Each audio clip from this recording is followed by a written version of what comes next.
क्या हुआ छोरा, कुछ पता चला इच्छा का? नहीं दादी, इच्छा जहां जहां जा सकती है वहां जाकर मैंने देख लिया, लेकिन वो कहीं नहीं मिली। कहाँ गई होगी छोरी? 8 घंटे से गायब है। मम्मी, अब्बू, किधर था तू? इच्छा इच्छा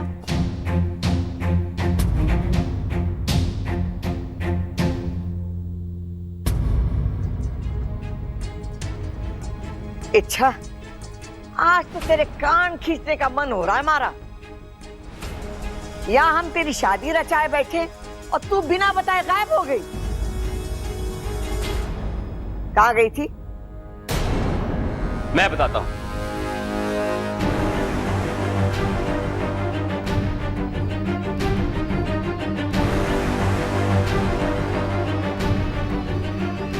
मैं इसलिए क्योंकि इच्छा शायद आपके सवालों के जवाब नहीं दे पाएगी और अपनी सच्चाई खुद बताना इसके लिए आसान नहीं होगा।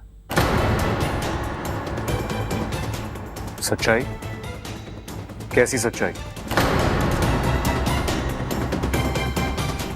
ऐसी कौन सी बात है जो इच्छा हमसे छुपा रही है? बताता हूं। इच्छा, मुझसे नाराज मत होना। मुझे लगता है कि इनको बता देना चाहिए।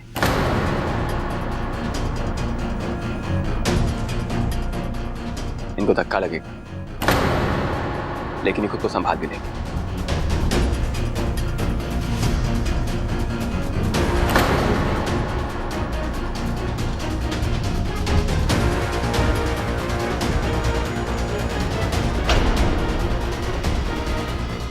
दादी जी, दरअसल इच्छा शिव जी के मंदिर गई थी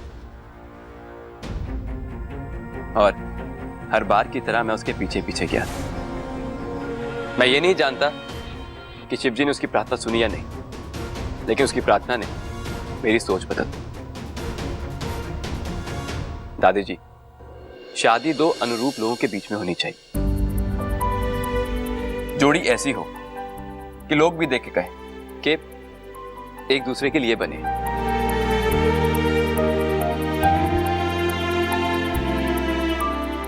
लेकिन मैं इच्छा के लिए नहीं बना हूं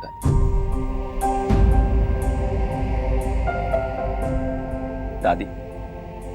इच्छा बहुत अच्छी है और मैं जितनी भी कोशिश कर लूं, मैं अच्छाई में उसकी बराबरी नहीं कर सकता। उसकी सोच अलग है, उसका स्वभाव अलग है। मैं चाहे लाख कोशिशें कर लूं, मैं इच्छा जैसा नहीं बन सकता। ऐसे में मेरा इससे शादी करना इच्छा के साथ अन्याय होगा ना। इच्छा की शादी ऐसे लड़के के साथ होनी चाहिए जो इच्छा जैसा हो, जिससे इच्छा प्यार करती हो।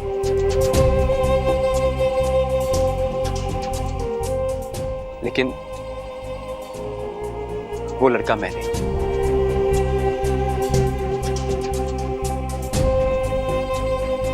लेकिन इच्छा ने शादी के लिए तो हाँ कर दी थी ना।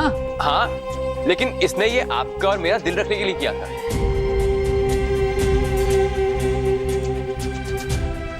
इसकी अच्छाई देखिए, यहां भी वो अपने बारे में नहीं सोच रही, हमारे बारे में सोच रही है, हमारी खुशियों के बारे में सोच रही है। लेकिन अब हमारी बारी है दादी, हमें इच्छा की खुशियों के बारे में सोचना होगा। आप लोगों ने मुझे इस घर में जगह दी, मुझे प्यार दिया, उसके लिए बहुत बहुत धन्यवाद।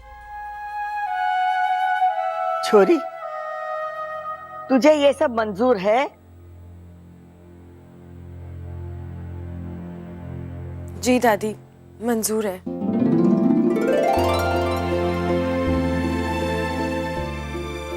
तो ठीक है, जब ये दोनों ही शादी नहीं करना चाहते तो हम इन दोनों पर जबरदस्ती क्यों करें?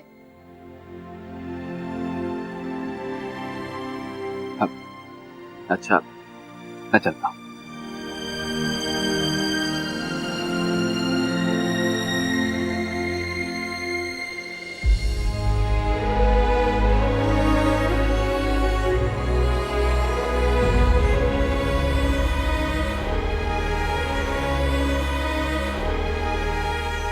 इसको मेरी याद समझ के रख लो।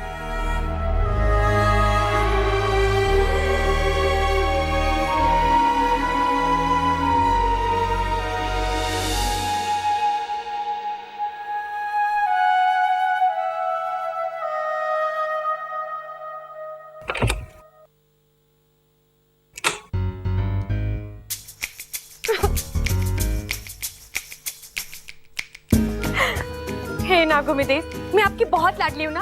मैं जानती हूँ मैं आपकी लाडली हूँ, तभी तो आप मेरी हर मुश्किल आसान कर देते हो। लेकिन एक शिकायत है मुझे आपसे, हर बार बात गले तक आ जाती है, फिर आप मेरी मदद करते हो।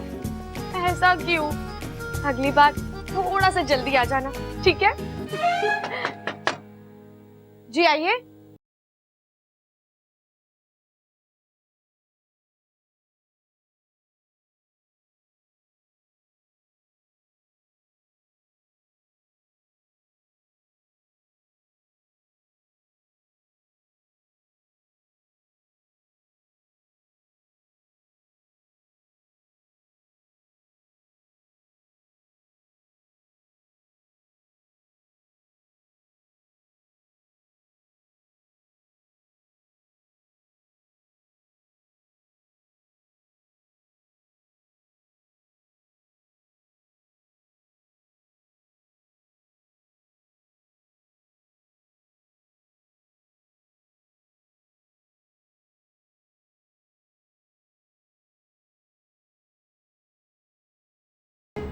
जरूरी नहीं कि जो उसने बताया वही सच है। हाँ, वजह कुछ और भी हो सकती है। और कोई वजह नहीं है। ना, हो ही नहीं सकता। देखो अच्छा, मैं मानता हूं कि मैं तुम्हें आज तक ठीक से समझ नहीं पाया हूं, लेकिन इसका ये मतलब नहीं कि मैं किसी को भी नहीं समझता। और जहां तक मैंने मयूरेश को समझा है, वो इतनी आसानी से मानने वालों में से नहीं है। जरूर तुमने कोई ना कोई चक्कर चलाया। अच्छा देखो, सच बता दो, मैं जानता हूं तुम जितनी बोली बनती हो ना, उतनी बोली हो नहीं।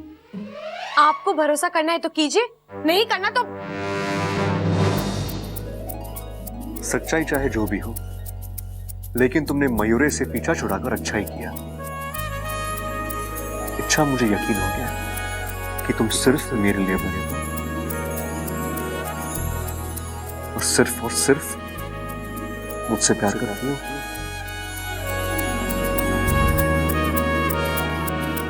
चलिए, छोड़िए मेरा हाथ। वो तो मैं जिंदगी भर नहीं छोड़ने वाला। बाबा जी छोड़िए, छोड़िए ना।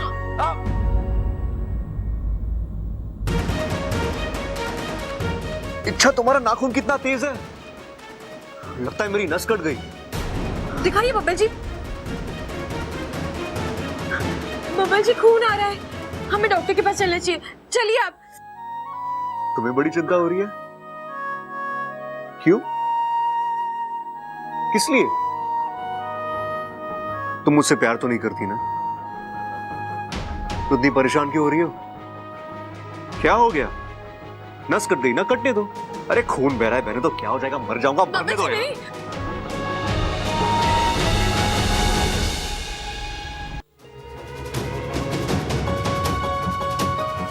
कमाल, दिल में कुछ और होठों पर कुछ और। तुम्हें कैसे कर लेती हो? अच्छा बबल जी, ये सब छोड़िए, आप चलिए डॉक्टर के पास। कोई जरूरत नहीं है, इतना कमजोर नहीं कि छोटी सी चोट से मर जाऊंगा। हल्दी लगाऊंगा और ये ठीक हो जाएगा। हाँ? और एक और बात, अगर तुम्हें मेरी इतनी चिंता, तो मेरे इस दर्द के बारे में नहीं, दिल के दर्द के बारे में सोचो।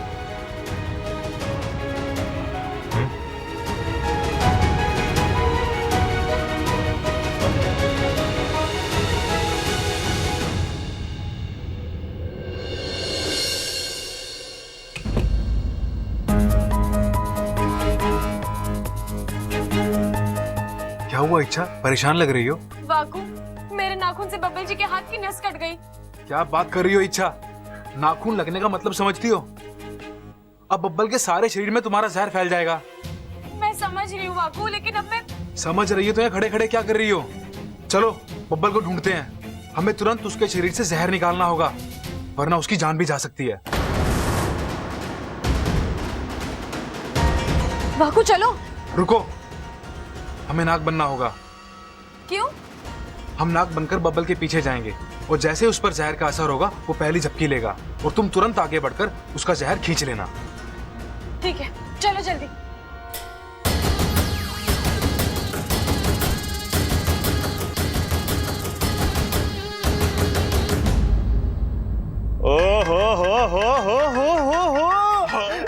भाई चेहरा देखो बब्बल का, खिल के कमल हो गया है। अरे खिलेगा ही, इसका रास्ता जो साफ हो गया है। मतलब इससे पहले जिस रास्ते से जाता था उस पे गंदगी थी के? तभी तो बार बार बीमार पड़ता था बेचारा। अरे रास्ता साफ हो गया मतलब मयूरेश इसके रास्ते से हट गया है। अब बबल महाराज की कुंडली में इच्छा योग अनिवार्य है। सुन भाई बब्बल, तेरे और इच्छा के बीच में अब कोई ना है, फट से शादी कर ले उससे। बड़े दिनों से हम खुल के नाचे ना है, तेरी शादी में नाचेंगे, क्यों भाई? हाँ हाँ, अरे नाचेंगे भी, गाएंगे भी, ढोल भी बजाएंगे और हल्दी भी लगाएंगे। एक मिनट, आप लोग कहां से कहां पहुंच गए? हाँ, आप जैसा सोच रहे वैसा कुछ नहीं है। अरे ना है तो हो जाएगा। देख भगवान भी तेरी और इच्छा की जोड़ी बनाना चाहता है, तभी तो तेरी इतनी कोशिश के बावजूद इच्छा का कहीं और रिश्ता ना हो पाया। चल इसे खुशी में पार्टी दे दे। चल आजा। आ जाओ आ जाओ आ जाओ।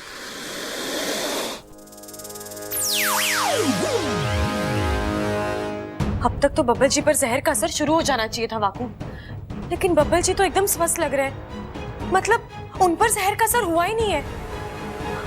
ऐसा कैसे हो सकता है वाकू?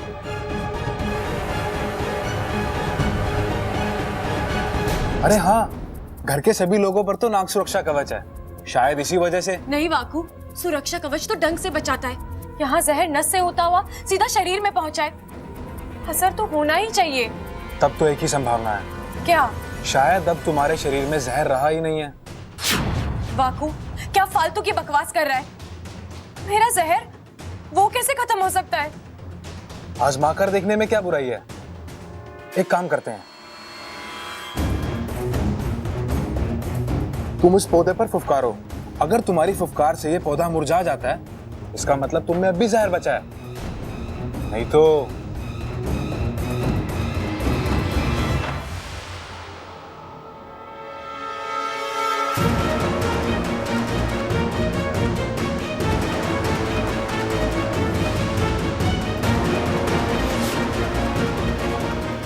वाकू इस पर तो कोई असर नहीं हो रहा। इसका मतलब है? मतलब ये कि तुम्हारा जहर वाकई में खत्म हो चुका है। लेकिन ये हुआ कैसे? ये शायद मयूरेश की विधि का असर है। मनुष्य आत्मीकरण की विधि आखिरी पैदान तक जा चुकी थी, तभी अब क्या होगा? मेरा जहर ही मेरी पहचान है, मेरा अस्तित्व है, मेरी शक्ति, मेरा हथियार है। अब अगर वही नहीं रहेगा तो मैं अपने दुश्मनों के साथ कैसे लड़ूंगी? आत्मरक्षा कैसे करूंगी? अब तो एक ही उपाय है। कैसा उपाय? नागिस्तान में एक विधि है, जहर अर्पण विधि, जिसे तुम्हारी माँ और तुम्हारे पिताजी अपने शरीर का थोड़ा जहर तुम्हें दान कर सकते हैं। अच्छा है, तो मैं अभी जाकर? नहीं, अभी अभी तो मैं वापस आई हूँ। अगर मैं फिर से चली जाऊंगी तो घर वाले परेशान होंगे।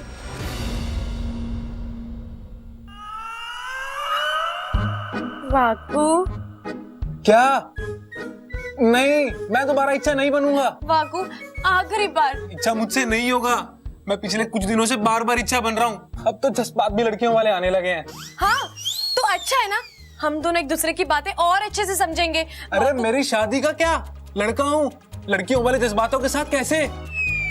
इच्छा मैं ये मुश्किल और नहीं उठा सकता। मैं इच्छा नहीं बनूंगा मतलब नहीं बनूंगा।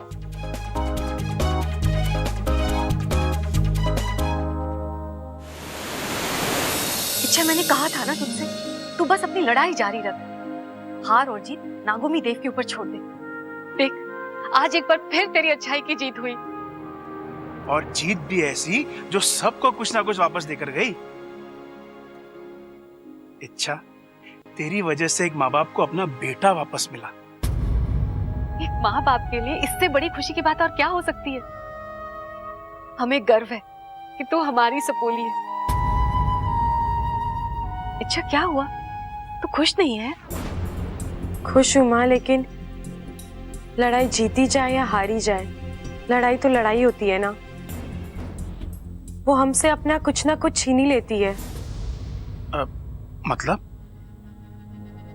इस लड़ाई ने आपकी सपोली से उसका जहर छीना है।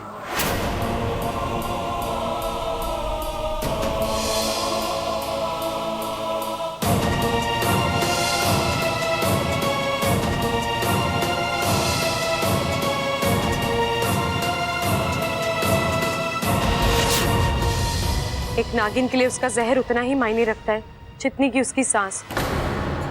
और अब मेरे अंदर जहर की एक बूंद भी नहीं बची है माँ। तेरी अच्छाई की इतनी बड़ी कीमत?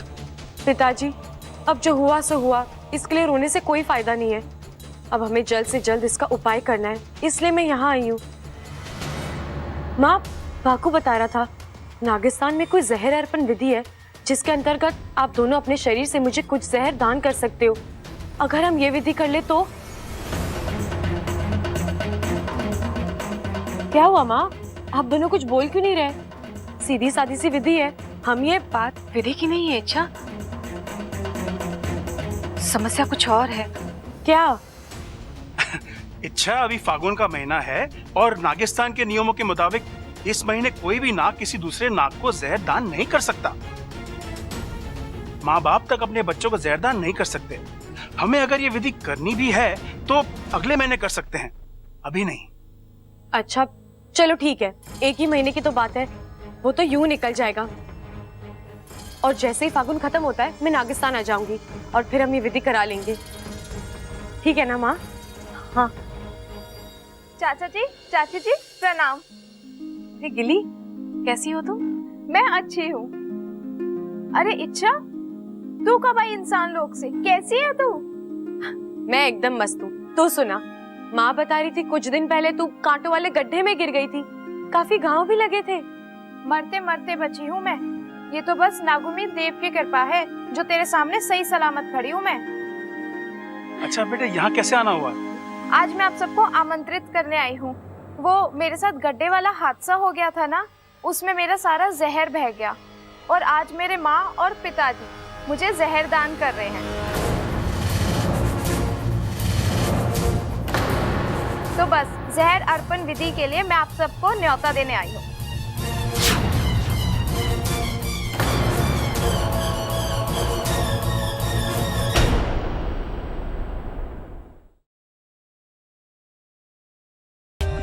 For more updates, subscribe to our channel, click the show links and enjoy watching the videos.